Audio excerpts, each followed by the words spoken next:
isang chick lang naman ang nagpatino sa akin eh.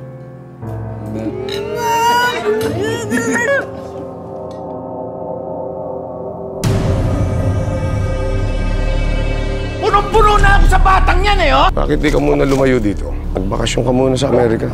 Wala akong dapat pagtaguan. Natatakot lang ako na eh. Baka kasi mabigo ko kayo eh. Sino bang kaaway natin? Pinaghahanap na rin nila ako ngayon, Nay. Di ba kayo na rin ang nagsabi na huwag akong magduda sa pinaniniwalaan ko? Sistema ang kalaban natin, higante ang binabangga natin. Araw-araw nakikipaglaban ako bilang isang ina. Yung babalikan mo, manggugulo ka?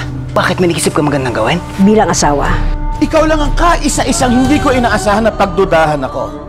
Ngayon pa ba naman ako susuko? Malinaw ko pa rin nakikita ang mga nangyayari sa paligid. Hindi ako kagaya mo na nagbubulag-bulagan. Gusto mong hugasan ang mga kamay mo. Malinis na tubig ang gamitin mo. Ito! Sino ba kayo? Ako ba si Kapitan Tunying? At sandali lang! Saan ka dadali na asawa ko, ha?